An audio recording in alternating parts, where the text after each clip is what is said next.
বলতে পারছি না। আমাদের উপরে হামলা হয়েছে। আচ্ছা, সব তৃণমূল গুন্ডারা সব করেছে।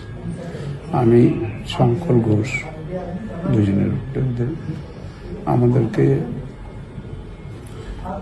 খুন করার প্ল্যান নিয়ে তারা ছিল, এবং ওরা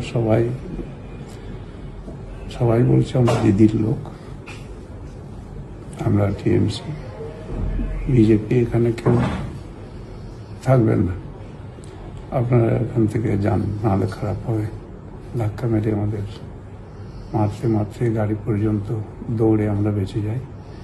গাড়ি ধরে যার খোলার চেষ্টা করে, তারপরে জানলার কাঁচ ভেঙে দেয়, পাথর ছুঁড়ে মারে, আঘাত হয়। এখানে ফ্র্যাকচার হয়েছে 3 জায়গায়, মেজর ফ্র্যাকচার। কথা বলা নিষেধ আছে। মুখ্যমন্ত্রী উনি তো সবটাই ছোট সামান্য এগুলি বলেন, ওনার চোখে কোনোটাই বড় ঘটনা নাই। যত ঘটছে পশ্চিমবাংলায়, এখানে জঙ্গলের রাজত্ব চলছে।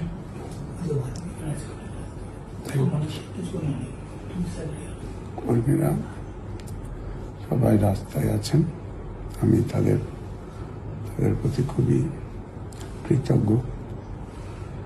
ওরা সবাই রাস্তায় নেমে প্রতিবাদ করছেন, আদিবাসীরা রাস্তায় নেমেছেন। ওদের সাঁওতাল বলে, ওকে আদিবাসী বলে কটাক্ষ করেছে, গালাগালি দিয়েছে। আজকে আমাদের আদিবাসী সম্প্রদায় রাস্তায় নামছে, আমি তাদের প্রতি কৃতজ্ঞ। প্রধানমন্ত্রী নরেন্দ্র মোদীজি, আমাদের স্বরাষ্ট্রমন্ত্রী মাননীয় অমিত শাহজি, আমাদের স্বাস্থ্যমন্ত্রী পার্টির, আমাদের রাষ্ট্রীয় অধ্যক্ষ মাননীয় জেপি নাড্ডাজি, কিরেন রিজিজু এসেছিলেন, এখানে রাজ্যপাল এসেছিলেন, ডক্টর সুকান্ত মজুমদার, উনি এসে দেখা করে গেছেন।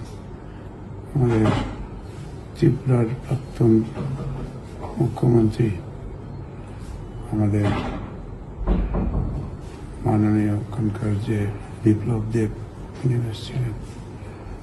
আমাদের দীর্ঘ সময় অনেক কথা বলেছেন আমার সাথে, না আমাদের যাদের কাছে ফোন ছিল তাদের সাথে, এবং এখানে এসে অনেক সময় খোঁজখবর নিয়েছেন। আমাদের পশ্চিমবঙ্গ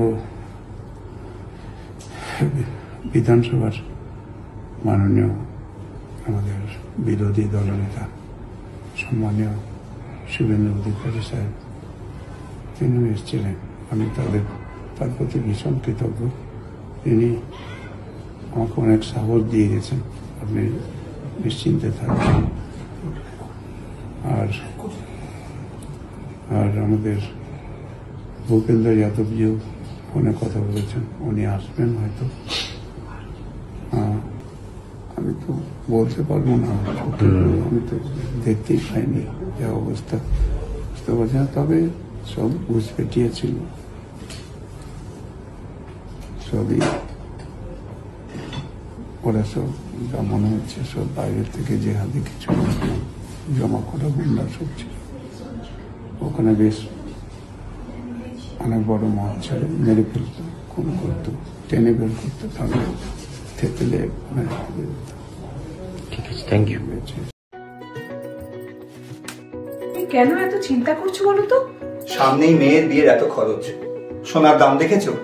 নিউ মথুরা প্রসাদ জুয়েলার্সে একদম পেপারের দরে সোনার গহনা পাওয়া যায়, আর মজুরি একদম আমাদের সাধ্যের মধ্যে। তাই তবে চলো আজই যাই। বিয়ে বা যে কোনো অনুষ্ঠানে সোনার গহনা মানে নিউ মথুরা প্রসাদ জুয়েলার্স। এখানে কাগজের দরে ও অতি কম মজুরিতে সোনার গহনা পাওয়া যায়। নিউ মথুরা প্রসাদ জুয়েলার্স, কাঁচরাপাড়া।